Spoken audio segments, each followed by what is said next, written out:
Learning support coaches play a crucial role in classrooms by Dennis Relojo-Howell. Growing up in a slum in Manila, I realized the importance of education towards social mobility. And so, ever since as a child, I knew that I wanted to get into teaching to help young people achieve their full potential. I have finally achieved this childhood dream when I became a psychology lecturer in 2009 until 2013 when I moved to the UK to do my MSc degree. After graduating, I soon worked on a number of non academic jobs before I finally landed a job as a learning support coach at a local college. My experiences have inspired me to share my insights to help people who also would like to be in this role. What is a learning support coach? Like any job applicant, I did a bit of research about the role before finally clicking that apply button. There are a range of names used for this role. My job title, for instance, is Learning Support Coach, while others call it Learning Support Assistant, Teaching Assistant, Learning Assistant, Special Educational Needs SEN Assistant, etc. I'll just call it LSC, Learning Support Coach, since that is my job title. But whatever the job title may be, it is certainly a challenging and rewarding role which involves supporting students who have learning difficulties to cope with mainstream education. An LSC works alongside a class teacher in either a primary or a secondary school, or in my case, at a college. They might work one to one with individual learners or with a small group. Sometimes LSCs have particular skills. For instance, they may speak an additional language, which is especially useful when some learners have that as their first language. One advantage of this job is that you normally work regular school hours, Monday to Friday, but it's term time only.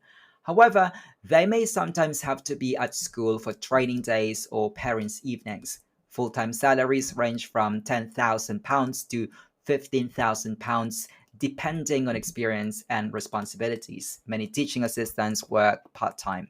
The requirements. In the UK, there are no compulsory qualifications to become an LSC. Instead, the emphasis is on personal attributes. However, you may benefit from qualifications in early years. Also, you may be able to start as a trainee through an apprenticeship scheme. LSCs are part of a growing international trend towards paraprofessionals working in public services.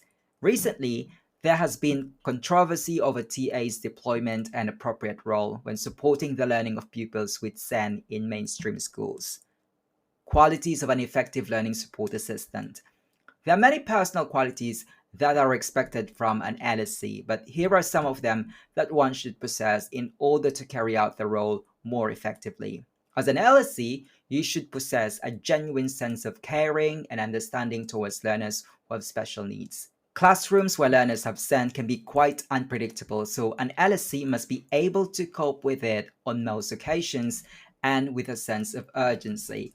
Although LSCs are working under the guidance of the teacher, there would be several instances when the LSC would be expected to work on their own initiative.